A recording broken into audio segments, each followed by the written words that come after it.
Hello, and welcome back to the Age of You podcast, a sweet secret to longevity. My name is Rina, and I'm your host. Today is International Menopause Day, and I am very grateful to have been a part of this truly extraordinary conversation with my guest Suzanne Parkes. While the topic of our conversation is rather ordinary, so ordinary in fact that it affects half of the world's population.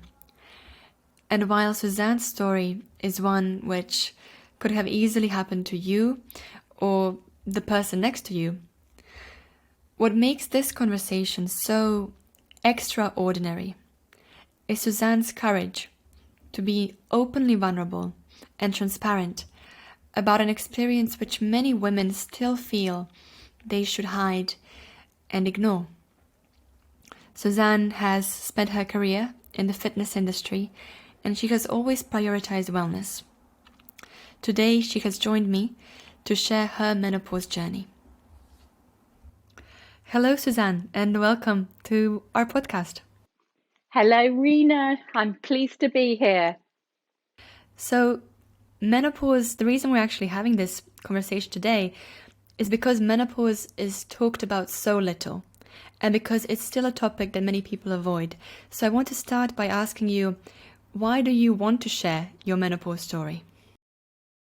It's for exactly that reason. We have got to get comfortable with talking menopause because so many women use the wrong language around what is a very natural part of the aging process.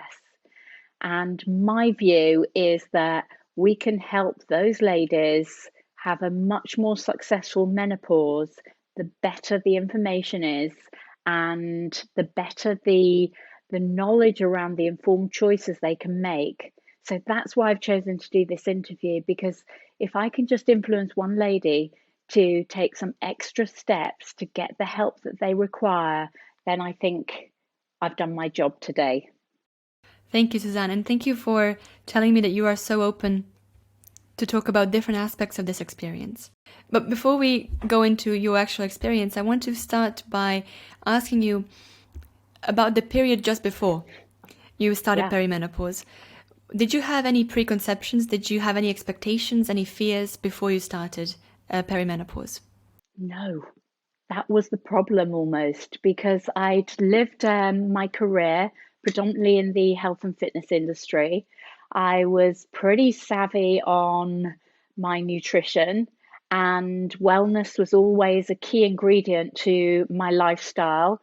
So I had a thought that I would probably sail through this. And it was a little bit mythical because I didn't know enough about the menopause.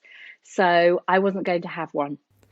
And was it something, were you surprised? Because I know you are very active, you prioritize your health. Were you surprised by the fact that you actually had pretty difficult symptoms?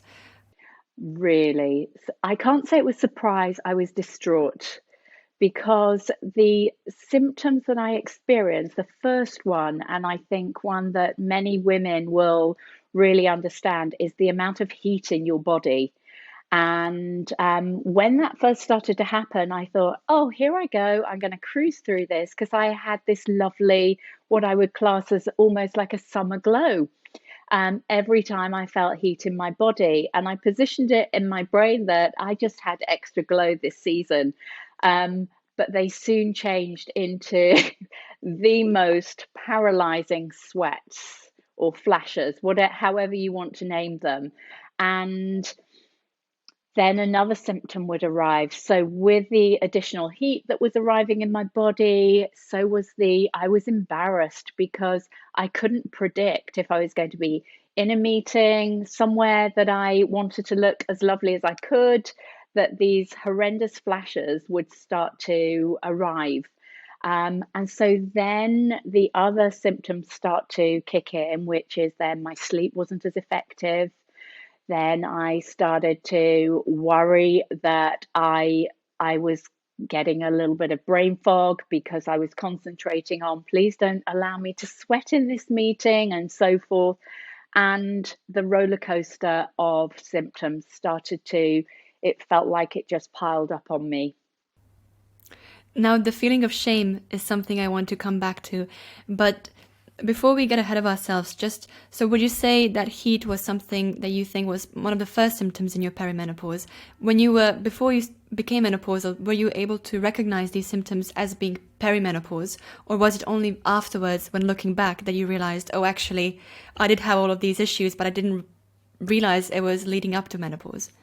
Yes, I had a thought that it was just period time, and my body was getting hotter each month, so I didn't put it down to perimenopause.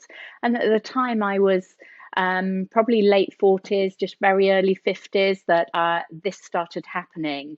Um, but I've always been very good at navigating whatever symptoms come along. So I always try and be as positive as possible.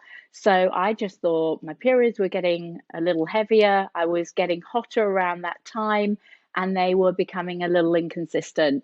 But I still didn't register that this was part of perimenopause.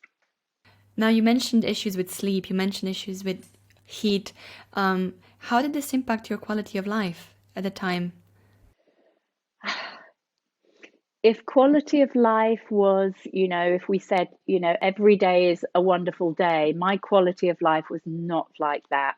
My life is wonderful, always has been, but I couldn't see it because I was sleep deprived. I was so hot, my body just couldn't cope with the enormous amount of heat each day. I was then starting to lose my mental health a little in terms of anxiety. I was setting myself up for failure, but I didn't know how to tackle the problem. So my sleep deprivation became a real consistent issue. And then I moved into what I never imagined I would experience was night anxiety. And that was very frightening for me because I would eventually fall asleep and then I would wake up feeling so frightened, I didn't know what of, and so hot and so out of control.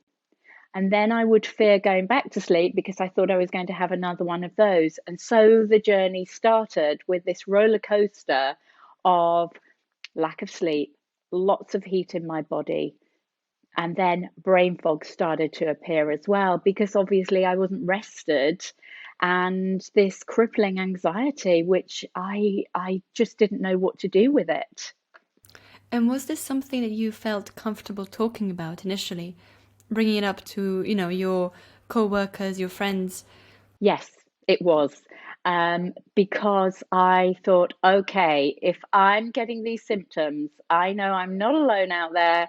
There must be other women suffering, and we need to change this. So I then was on a focus to get as much information as possible so that I could really have knowledge that I may be able to impart on another lady, another friend, just some guidance to point some female in the right direction.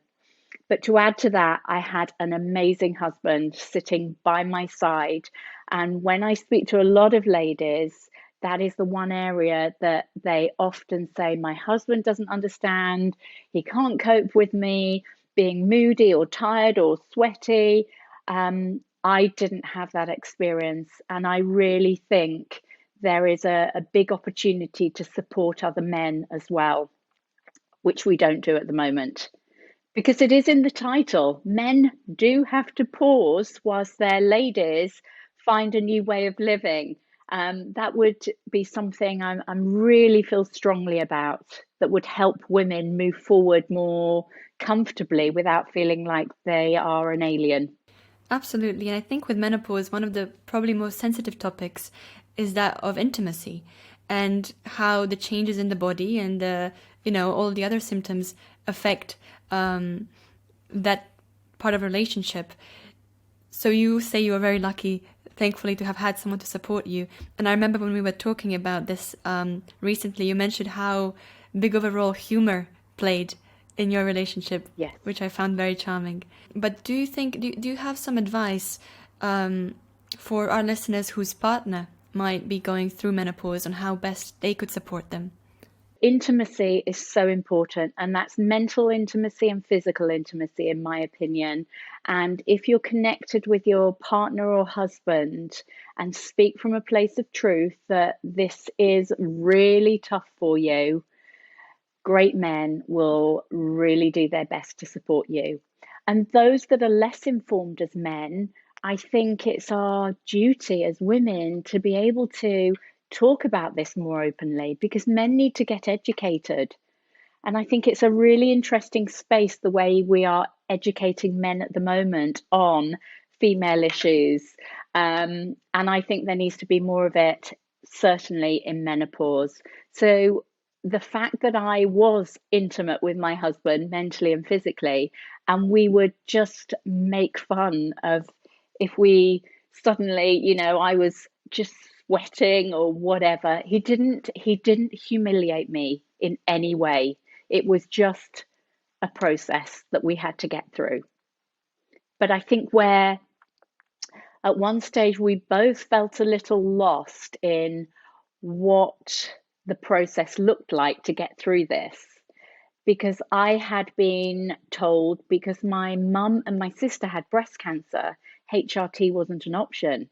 So I battled for a good, I would say, year, trying to find all natural ways to manage my menopause, of which for me none of them worked. In terms of physical changes which come with menopause, did you have many symptoms which impacted your muscles or your joints and your ability to exercise and just move around comfortably? Yes, I did. So, as a sort of regular exerciser for many, many decades, I found that the exercise I was doing, a lot of weight resistance training, free weights, etc., I was experiencing enormous amounts of muscle fatigue and pain, which I put down to deep onset muscle syndrome. But now I'm better informed. I know that it wasn't. And what I was doing, I was training the same. And then I was seeking lots of treatments, from osteopathy to chiropractors, and having regular adjustments, but nothing was helping. And I wish I had have recognized that that was a sign of possibly perimenopause or my menopause really being active, that I didn't have a clue about. I think one of the topics which is really not talked about enough is just the role of inflammation in menopause and the impact that for you, for instance, had with more inflammation and stiffness in your joints. So when was it that you started learning more about the idea of inflammaging? I just started to play with the way I was exercising, because I felt so terrible after exercising. The next day I would be really achy, my legs, my quads, my glutes, everything just seemed inflamed. But I didn't know at that time that I could investigate what was going on internally. So I just started to adjust how I would exercise and incorporate more yoga, Pilates, etc., a lot more stretching and a lot more gentle movement, which was quite foreign to me, because I knew I would see a decline in my muscle mass and my tone, and I was already putting weight on and feeling terrible. My skin was declining, my hair was declining. So it was a real battle of the minds to think gentle exercise, less of it, and reduce that inflammation naturally is going to pay dividends in the end. That's how I approached it. But with the aid of a GlycanAge test, it would have made a significant difference to me at the start of my journey, had I've known such tests were available. No, absolutely. I think it's very rare that I meet people who are already aware of the role inflammation plays in menopause, and I only recently learned more about it. Um, but I would imagine all of these physical changes would have really taken a toll on your self-image and just your relationship with your own body. How did you deal with confidence, getting more confidence during this period? Again, having an amazing husband that didn't judge the, what I was going through. He taught me, because he said this is the reality of life. We're all aging, and we want to age well, and we want to make sure we understand this. So he gave me more confidence. Obviously, I didn't feel confident because we would get ready to go out, and I done my hair and makeup, and we would arrive at the wherever we were going, and suddenly I would flash, and the heat was like somebody had thrown a bucket of water over me, and my hair would go into a frizz ball. I was beyond embarrassed, and I wanted to cry. And sometimes I did. I would take myself off to the bathroom and think, oh, I can get through this. Come on. And so I started going out less, to be honest, but I started being more mindful in the things that made me feel calm and healthy, which was being outdoors. So I love being outdoors, walking. That's what I do. And so again, because I can be effective even when it's really a poor period in my mental health, I always go to movement. And that seemed to help me. I reduced, not that I'm a big alcohol person, but I really reduced my alcohol. I tried a vegan diet. I I did that for 6 weeks. Didn't see any benefits for me, but for others, fabulous. But then I did go vegetarian for a year as well. And again, didn't really see any difference. I'm not a huge meat eater, but it's just having more of a balanced diet and recognizing what foods don't suit you as well during this period, that I just put down to I didn't identify enough that food and quality nutrition was going to influence the way that I could move forward as well. And until I pieced all the jigsaw together, it seemed some days that I just didn't know how I was going to get through it. I'm having several thoughts at the moment. First of all, I'm thinking of how amazing it is that you're put in a situation where you are not able to put many of the aspects of your life under control, but you respond with being so proactive and open to, experimenting with different diets. But then I'm also thinking of just how annoying this culture of shame around menopause is. And I think this shame is really, this continuous shame of this period is just really what feeds into the stigma about menopause. So I guess my next question would be, how did you cope with this mentally through this period? I know you said you had positive sides, parts where you were very proactive, but then also in these low moments, how did you cope? Well, firstly, if I may, I think we need to remove the word shame from our vocabulary, because there is nothing shameful about aging, and it is a part of being an amazing woman. And so I never felt shame. I have to say that wasn't in my vocabulary. I felt embarrassment, which I knew was more my ego doing more of the work, versus for me, what I could do to possibly help other women. And I'm very, very fortunate because my sisterhood is filled with amazing women who give advice all the time. So I was very privileged to be at the forefront of information, even in my darkest time. So a key component to having a menopause that you can manage and not feeling shame is to really position it quite differently. I don't know whether that's helpful to you, but to me, shame isn't an option, because there's nothing shameful, because I am not in control of the shame. One of our listeners asked a question, which was, what was the most difficult part of your journey and how did you overcome it? Which I think kind of fits into where we are with our conversation at the moment. The most difficult part was actually, and I'm talking now sort of 7 years ago was when I was in my sort of perimenopause to menopause journey. And it was understanding that HRT was an option, whether that was body identical or bioidentical, but it was an option because I had got to the stage in my life where I didn't know if I could continue. It was getting dark for me mentally at times, and I was wanting to stay home more and do less, and feel safe in my environment because it didn't matter if I hadn't slept.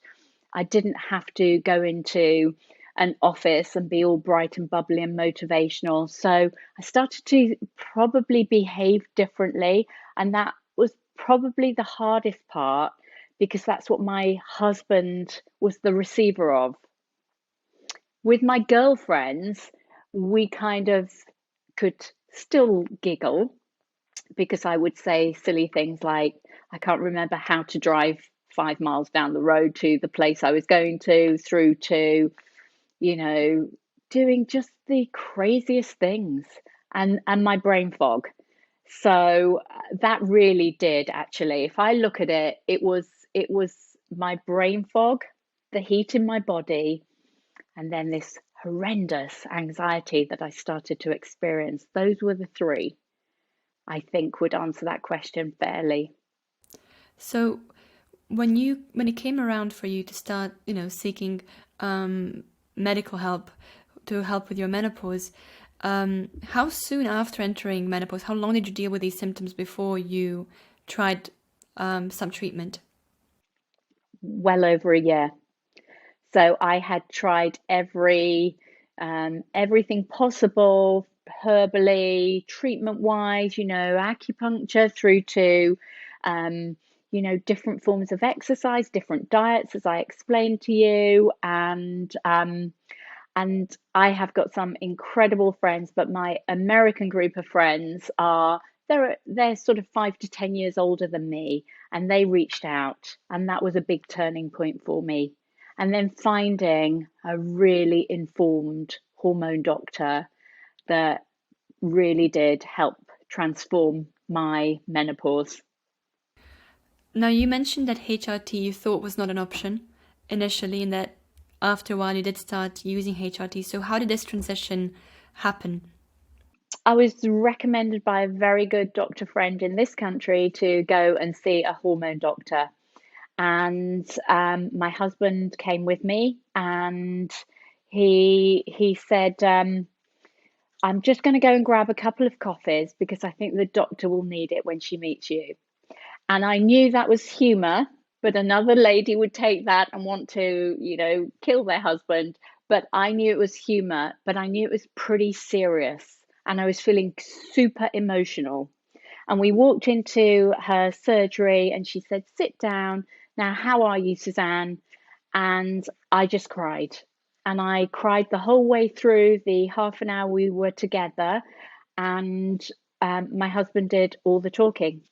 And at the end of it, she said, you think it's time for you to make an informed choice. HR is an option. HRT is an option, or you can continue the way you're choosing to try and battle your menopause.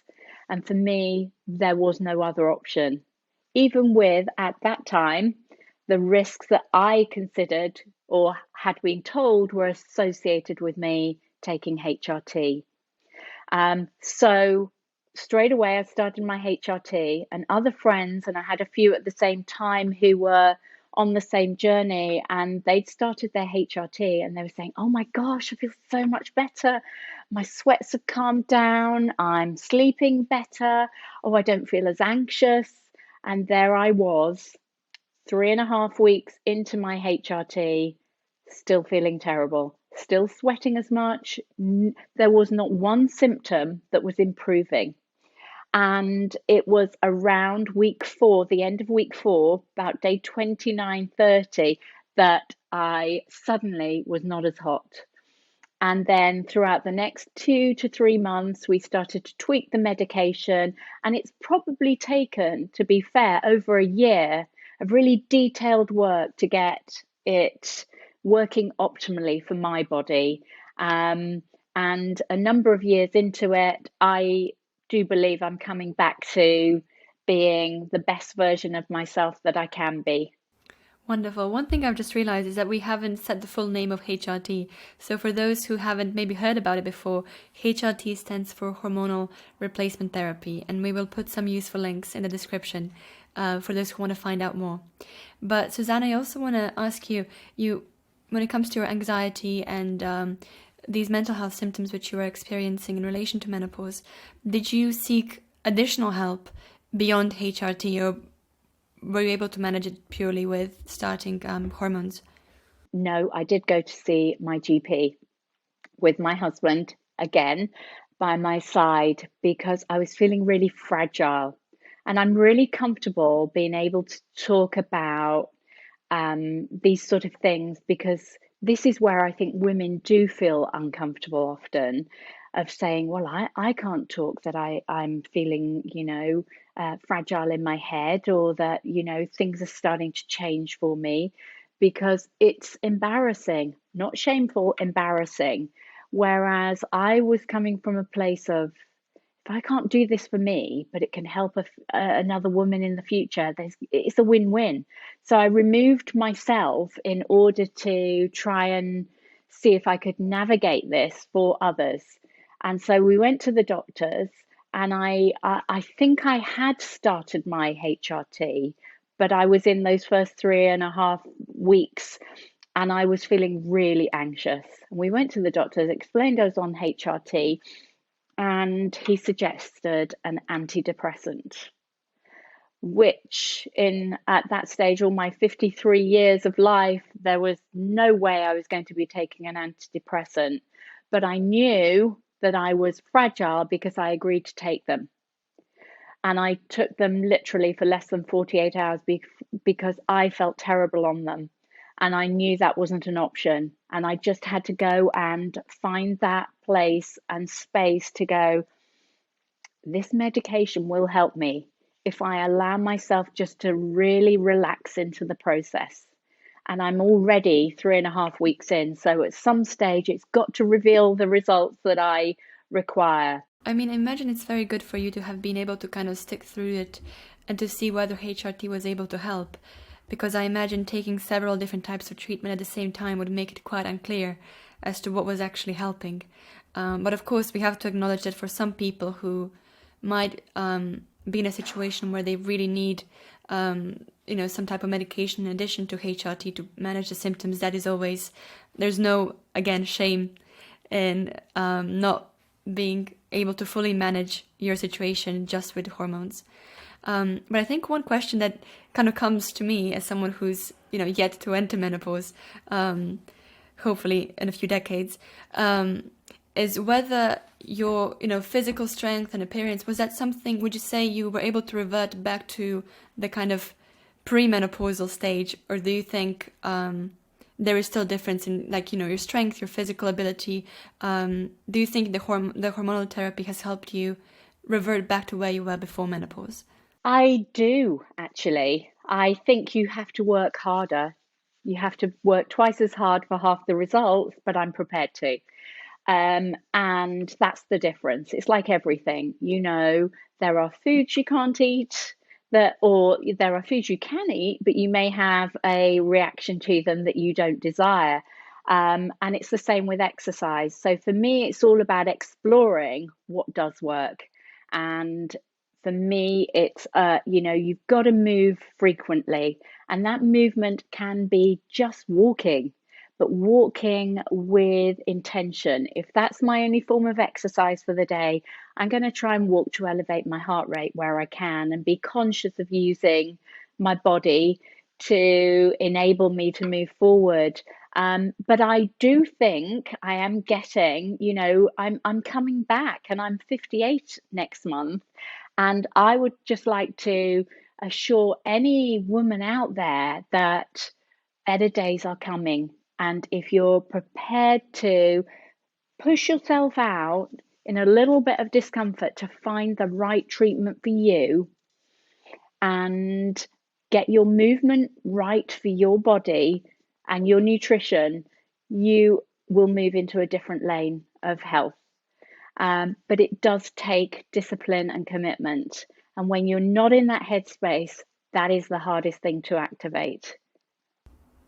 No, thank you for painting this full picture, because just taking some type of therapy is not going to be a complete solution. And it sounds like you've really gone through a whole process of rediscovery during this menopause, where you experimented a lot and found the new optimal after the menopause. Did you use any tests, like, for instance, GlycanAge? We've talked about inflammaging. Did you, by any chance, use GlycanAge to test your biological age? Because I think it would be very interesting to compare before perimenopause, during, and then after treatment. Well, I didn't know of GlycanAge up until just over a year ago. And I am so glad I did find GlycanAge, because for me, I'd done a lot more research on my inflammaging and understanding that, more and more humans choose to live with internal inflammation than they need to. And they're happy to take medication to remove a sore knee or a poorly hip or a back that's not quite functioning. That wasn't an option for me, because I really understand what movement does for my body. So for me, it was more so about making sure that I could just optimize myself. And I did a GlycanAge test, and I thought it took a lot of courage, by the way, because I was thinking, I'm old and decrepit. It's going to show me I'm about 96. And will that be worse for my mental health or better for my mental health? But I was on a trajectory of growth. So I had my first GlycanAge test, and I think it was about May 2021. And I came out at 45. So that was really good. And I was 57 at the time, 56, 57. And then I did another one about 3 months ago, and I was 43. So for me, and what that did for me was it gave me a line in the sand in which I'm working towards. So if I know that my biology is actually in good shape, it gives me an outer confidence to do more. It improves my motivation. And I'm encouraging more and more friends just to try things that really work to motivate you towards your future self. And if anything, it sounds like, getting this positive result would really show you that all of this work you've put in to yourself was worth it. And, the amount of dedication and discipline it took definitely paid off. The only thing I would say is that, I spent a number of years having my bloods done, because that's what I was told that I had to do for menopause, and nothing came out. It didn't show that I was it was really inconsistent. Whereas doing a test that gives you a motivator behind it, whether that's psychological or not, I think is a really important part of the sort of the whole strategy for getting yourself towards better wellness. And honestly, I feel very privileged, because I'm realizing that my generation, when I get to a point of perimenopause, I will have so many more tools available for me to track that process and to, get more informed. And I'm really hopeful that tools such as GlycanAge and just the increasing amount of information will allow us to finally normalize the subject of menopause, and that women will feel more empowered to seek best solutions for them. But equally, I think that we should reflect on the generational disparity in the way menopause is being talked about and has been talked about in the past. So, how would you say that the perception, and the understanding of menopause has changed during your life? until I went into menopause, it was not a subject that was discussed, even with my mum. And I'm one of six children. I'm number five, with a couple of sisters ahead of me. But my eldest sister took HRT, but it wasn't really talked about. My other sister didn't. I recognized that she had, some difficulties with heat and so forth when she was going through it, but it just wasn't discussed in my generation until I started to go through it and for myself. And then I felt it was so important to understand more so we can all help future generations. And Rena, I've said this to you before in different conversations, but for your generation, both female and male, to have a full understanding of menopause. Oh my word, that would be a gift to your generation. And if women like me are prepared to just open the door a little bit more and see it as an honest conversation, because this is just getting the best out of humans, then I think we can really move forward, and you're forearmed and equipped with all you will need to live life very differently to my generation. Absolutely. And I think what really kind of saddens me is that even with a lot of available information, there are still many women who kind of fall short in today's society, in the 21st century, who are still very negatively affected by the stigma of menopause, or just the fact that we are still not used to talking about it openly. So how would you say that this stigma and this kind of lack of conversation negatively impacts women today? It's a really good, again, question, because I see it with some people that I know, some ladies that I know. I see they cannot talk about their menopause. It feels, uncomfortable for them. But I just hope that with this army of women that are prepared to talk, that it will regulate a conversation that is no longer, it doesn't have an attachment to anything negative, purely just a support. And if you can't still then talk about it, you can actually get the information to your fingertips to make an informed decision. Because however much we wish to package information to be positive for every woman, there are some women that will choose not to take action. And I always have this theory that, many women are comfortable in a way living in discomfort. And I want to be a part of the team that prod away at these women to say, you do not have to live in pain. We can move forward together in a way that your generation, it will be second nature. And that would be a reward in itself to see that happen for your generation and upwards. And the fact that you're so inspired to learn so much about the menopause at your age is just wonderful to be a part of an interview of. Well, thank you, Suzanne. Um, Menopause usually happens during a time where most women are still working. And so, whether they want it or not, menopause enters the workplace. How did it affect your career, your day-to-day work life? Yes, you're so right. It does. It's impacting women as we speak today. They're going into work tomorrow and they're feeling terrible and they don't know what to do with themselves. They can't achieve the deadlines that they used to achieve and so on. And for me, I was one of those ladies. But I was in a fortunate position that I was more in a consultancy role, but I still had to perform at a very high level.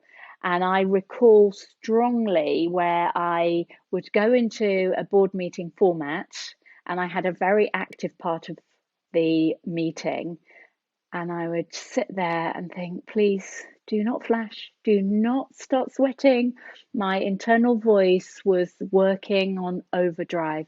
And I would suddenly, as it was my turn to speak, this enormous amount of heat would suddenly generate through my system, and I would want to curl up into a small ball and run away. So I would have to work really hard on faking it. And interestingly, I was speaking to the owner of that said business just yesterday, explaining I was going to be doing this podcast. And she said to me, "My goodness, I didn't realize so many other symptoms beyond the amount of heat in your body that you were experiencing." And I said, "That's exactly what I wanted it to look like, that other than the heat, I would remain as effective as I could be in business. But what would happen when I then arrived home, I would be exhausted. And it wouldn't just be for a few hours, I would be exhausted into the next day." So, a little bit like exercise. When I was in full on, full blown menopause, I had to work 3 times as hard for half the result. And then I was exhausted behind it. But for those women working in industry day in, day out, I truly feel for them. And I think it is the duty of care of organizations to get this right so there is the support structure for women of all ages. Because as you know, Rena, it doesn't just impact you when you're moving into your 50s. There are women in their 20s, 30s, 40s. We are all going through this, and it's just accepted that you do. And in my opinion, that's the movement that needs to change. I mean, it really sounds like you were going through a performance, like you were acting to hide many of these symptoms. And I can imagine how, terrifying it must be for women who might be in a position where they know if they don't perform as well as they used to, they might lose their job. Or, they might not be able to get all the same benefits as they used to. So that must be a very difficult position, especially if they're working in a system which doesn't recognize what they're going through. Yes, absolutely. It just adds to the stress that is going on in that woman's body, thinking that they can no longer perform if brain fog is on top of everything else. So they're not able to, manage their team or be part of that team the way they once were. It just destroys confidence. And that is the thing that we really need to disable and enable women to. That's why I believe they must come forward and speak with strength when they are struggling. And I'm curious just about your symptoms of what is it called? Uh, what do you call it when you get forgetful? Brain fog. What is the name for the brain fog? Okay, I'll rephrase Yeah. the question. I love that you're 20 and have got brain fog. That makes me feel better. Right. So I'm curious about your experience with brain fog. Rena, I had so much brain fog, you would not believe it. I always feel that, I've had a good, my communication has always been effective, and I work hard on that as well. And suddenly, when brain fog started to hit, and you couldn't quite remember the most simplistic words, let alone the more technical words, or you were not able to construct detail in an email or a report the way you once were. It was so frustrating, but it was also so frightening because we start to think of all other diseases that might be hitting us at the same time. You're not just putting this down to this cannot possibly be menopause symptoms. There's something else going on. So, in my case, it just all added to the anxiety that I started to experience. Absolutely. I think for me personally, just the idea of, cognitive decline at such an early age, even though during menopause, a lot of the time it's temporary, but it must be one of the probably most frightening um, symptoms to experience. And, you said that that particular coworker didn't notice, but do you think other people in your life noticed that you were becoming more forgetful or, you lacked in concentration? I don't think I lacked in concentration. I lacked in being able to articulate what I was thinking. My concentration was okay, but I was sidetracked by this constant fear of having a sweat that became like where somebody had thrown a bucket of water on me, and then being in the spotlight where I had to speak, and that I couldn't find the words as effectively as I used to be able to. That was horrid. And so all these things, day by day, week by week, month by month, they're building up until you really do feel you're not like yourself. I don't know. You're not like yourself. My husband used, and I think it's really valuable. He said, it is in the title. Men do need to pause whilst their wives or partners find their new way of being. And that's the difference. I was very fortunate that I have had superb support from my husband and from all my sort of family and friends. But if I had have been working every day in industry, I think I would have probably lost my position, if I'm really honest. That is very frightening for the reality, women who are living that reality. Yeah, I don't think I would have been able to deliver at the level that I was previously working at. But I think you're a great example of the fact that you can come back to it. Um, there is treatment, there are options, there is hope when you find yourself in that situation. And there is support more than anything, Rena. It's the support. It's the support that really does make a difference. And learning, just as you are, that your future will be very different when and if you hit this phase where it's a tumultuous period of menopause. You may sail through it, who knows? But I just think forearmed with all the knowledge to manage that so much more effectively than my generation and probably your mum's generation, and so forth. That is a gift that we can give to you. So, Suzanne, one of my final questions for you is if you have had all of this knowledge about perimenopause and menopause and HRT back before you entered perimenopause, how would you have approached this period of your life differently? Wow, that is a big and great question. I would not have ignored my perimenopausal symptoms and think it was just my periods playing up because I was stressed at work or, getting lost in all the things that happen in life.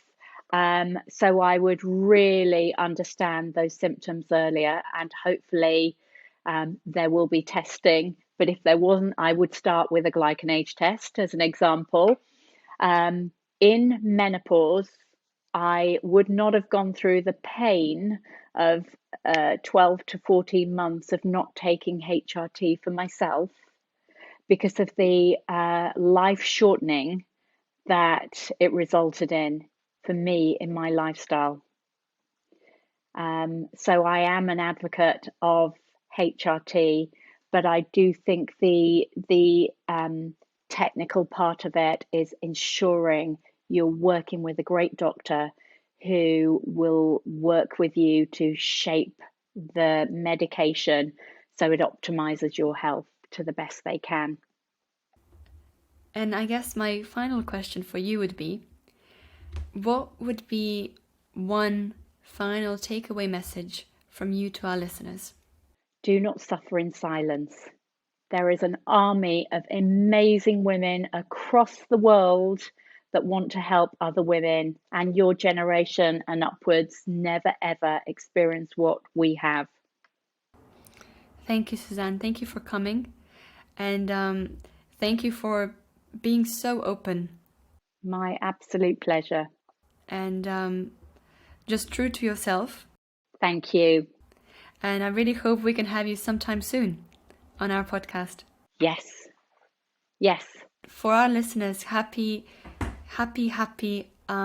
International Menopause Day. And use this day as a perfect opportunity to reach out to your doctor, to talk to your friends and family who you think might be struggling, or if you're struggling, maybe this is a good time to look out for help. And if you are interested in finding out more about GlycanAge, head on to glycanage.com, and there you can access a whole list of scientific publications, blog posts, testimonials, many of which are actually focused on the topic of menopause. And actually, this is where you can book your kit as well, if that's something you would like to do. We have recently started a new social media account called MenoAge. We will put it down in the description, but it focuses completely on the topic of menopause. So feel free to check it out and let us know what you think by reaching out. Thank you for listening and have a great day.